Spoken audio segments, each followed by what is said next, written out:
Mehsana ward number 9માં Bhajap કાર્યાલયનું ભવ્ય ઉદ્ઘાટન. વિકાસના સંકલ્પ સાથે ચૂંટણી પ્રચારને વેગ. મહેસાણા શહેરમાં સ્થાનિક સ્વરાજની ચૂંટણીનો જંગ હવે દિવસે ને દિવસે વધુ રસપ્રદ બનતો જઈ રહ્યો છે. રાજકીય ગરમાવા વચ્ચે ભારતીય જનતા પાર્ટી દ્વારા જનસંપર્ક અને પ્રચાર અભિયાન પૂરજોશમાં આગળ વધી રહ્યું છે. મહેસાણા મહાનગરપાલિકા વોર્ડ નંબર 9 ખાતે ભાજપના ઉમેદવારોના પ્રચાર માટે ભવ્ય કાર્યાલય ઉદ્ઘાટન સમારોહ યોજાયો હતો. આ કાર્યક્રમમાં ગુજરાત પ્રદેશ ભાજપ મહામંત્રી અજયભાઈ બ્રહ્મભટ્ટ, જિલ્લા પ્રભારી ભરતભાઈ ડાંગર, મહેસાણા ધારાસભ્ય મુકેશભાઈ પટેલ, જિલ્લા પ્રમુખ ગિરીભાઈ રાજગોર તેમજ ભાજપના અનેક અગ્રણી નેતાઓ ઉપસ્થિત રહ્યા. કાર્યક્રમની શરૂઆત દીપ પ્રાગટ્ય સાથે કરવામાં આવી અને કાર્યાલયનું વિધિવત ઉદ્ઘાટન કરવામાં આવ્યું. મોટી સંખ્યામાં કાર્યકરો અને સ્થાનિક નાગરિકોની હાજરીએ કાર્યક્રમને વધુ ભવ્ય બનાવ્યો હતો. આ પ્રસંગે જિલ્લા પ્રમુખ ગિરીશભાઈ રાજગોરે જણાવ્યું કે જેમ ચાનો સ્વાદ જાણવા માટે આખો કપ પીવાની જરૂર નથી પડતી, માત્ર એક ચુસ્કી જ પૂરતી હોય છે, તેમ મહેસાણામાં ભાજપ તરફી વાતાવરણ સ્પષ્ટ દેખાઈ રહ્યું છે. તેમણે આગળ મહેસાણાના સર્વાંગી વિકાસના માટેના અનેક મહત્વપૂર્ણ પ્રોજેક્ટ, પર્યાવરણ સુરક્ષા, આધુનિક શાળાઓ અને ટ્રાફિક સુવિધાના સુધારાના રોડમેપ વિશે પણ જનતા સમક્ષ રજૂઆત કરી. તે સાથે ભાજપના ઉમેદવારે વિશ્વાસ વ્યક્ત કરતા જણાવ્યું કે અમે જીત મેળવીશું તો મહેસાણા વિકાસ માટે બાકી રહેલા દરેક કામને પૂર્ણ કરીશું અને શહેરને વધુ સ્માર્ટ અને સુવિધાયુક્ત બનાવવા માટે પ્રતિબદ્ધ રહીશું. શહેરના વિકાસના સંકલ્પ સાથે ભાજપે હવે ચૂંટણીના મેદાનમાં એડી ચોટીનું જોર લગાવ્યું છે. હવે નજર રહેશે 26 તારીખ પર, જ્યારે જનતા પોતાના મત દ્વારા કોને આશીર્વાદ આપે છે. સૂચવે છે કે આ વોર્ડમાં તો 4 સીટ બિનહરીફ જીતી જવાશે, પણ અહીંના લોકો એવું નક્કી કરે, સક્ષમ લોકો નક્કી કરે કે આ વખતે રાજ્ય સરકારે કોઈ એક એવું કામ કર્યું હોય જેનો લાભ આખા મહેસાણાના લોકોને મળ્યો હોય. એવું કામ છે મહેસાણાને નગરપાલિકામાંથી મહાનગરપાલિકાનો દરજ્જો, અને આખું મહેસાણા શહેર એનું લાભાર્થી બને.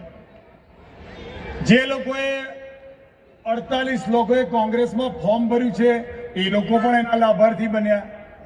જે 27 લોકોએ આમ આદમી પાર્ટીમાંથી ફોર્મ ભર્યું છે એ લોકો પણ એના લાભાર્થી બન્યા. અને છૂટમૂટ 2-4 લોકો જે જુદી જુદી પાર્ટી કે અપક્ષમાં ઊભા રહ્યા એ લોકો પણ એના લાભાર્થી બન્યા. માટે એ લોકોને આપણે પૂછવું જોઈએ કે રાજ્ય સરકારે મહેસાણાને આ અમૂલ્ય નજરાણું આપ્યું મહાનગરપાલિકાનું, એમાં તમારા પેટમાં શું દુખ્યું કે તમે પંજો લઈને સામે આવ્યા? બહુ થોડા લોકોના વાત ગમી. પૂછવું જોઈએ કે ના પૂછવું જોઈએ? જે પાર્ટીના અધ્યક્ષ, કોંગ્રેસ અને આમ આદમી પાર્ટીના અધ્યક્ષ છેલ્લા 6 મહિનાથી ગુજરાતમાં એવું બોલે છે કે ગુજરાતમાં નેપાળવાળી થશે. બોલે છે કે નહીં? બોલે છે ને? તો નેપાળવાળી એટલે શું? કોઈ એક દેશમાં એટલે કે નેપાળમાં કેટલાક અરાજકતાવાદી લોકો ભેગા થયા, સરકાર પર હુમલો કર્યો, કાયદો અને વ્યવસ્થા ધ્વસ્ત કરી, એ દેશની મહિલાઓ સુરક્ષા વિહીન બની, ત્યાંના કાયદો અને વ્યવસ્થા ધ્વસ્ત થવાના કારણે અનેક લોકોને તકલીફ પડી અને વિશ્વ આખામાં બતાવ્યું કે નેપાળ હવે રહેવા લાયક રહ્યું નથી.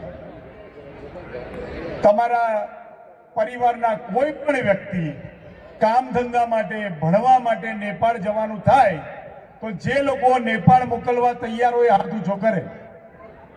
છે કોઈ? જે ના મોકલવા તૈયાર હોય એ હાથ ઊંચો કરે. બધા. એટલે આપણે એવું બહુ સ્પષ્ટ મળે માનીએ છીએ કે નેપાળ એ રહેવા લાયક રહ્યું નથી. અને કોંગ્રેસ અને ભાજપના, કોંગ્રેસ અને આમ આદમી પાર્ટીના અધ્યક્ષ એ જાહેર મંચ પરથી એવું કે ગુજરાતમાં હવે નેપાળવાળી થશે, એ દરેક ગુજરાતીઓના અસ્મિતા પર ઠેસ પહોંચાડે છે. એ મહેસાણાના દરેક નાગરિકોને અસ્મિતા પર ઠેસ પહોંચાડે છે. આ કોંગ્રેસીઓ આપણા ઘરે મત માંગવા આવે ત્યારે આપણે એને પૂછવું જોઈએ કે જે ગુજરાતની હાલત તમે નેપાળવાળી કરવા માંગો છો તો તમે આ ગુજરાતીઓ જોડે મત લેવા શું કામ આવો છો? પૂછવું જોઈએ ને. ગુજરાતી તરીકે આપણી આ ફરજ છે. કોંગ્રેસ એ વિરોધ કરતી એ દરેક સ્તરે વિરોધ કરતા આ દેશના વિરોધી બન્યા છે. આ ગુજરાતના વિરોધી બન્યા છે. અને હમણાં જ હું અહીં બેઠો હતો અને સોશિયલ મીડિયા પર સમાચાર આવ્યા.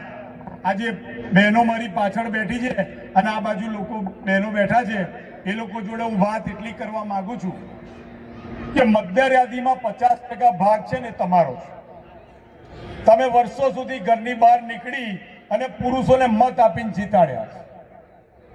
આનંદીબેન પટેલ મુખ્યમંત્રી હતા ને ત્યારે સ્થાનિક સ્વરાજમાં 50% મહિલાઓને અનામત આપ્યું. ત્યારે આ બે બેન એ ચૂંટણી લડી રહ્યા છે.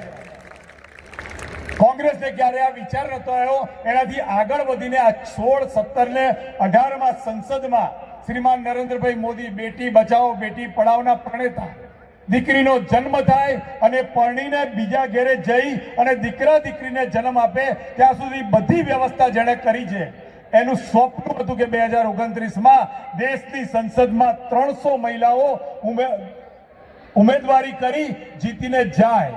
વિધાનસભામાં 33% મહિલાઓ જીતીને જાય એની વ્યવસ્થા કરી. એ બિલ આજે કોંગ્રેસે નામંજૂર.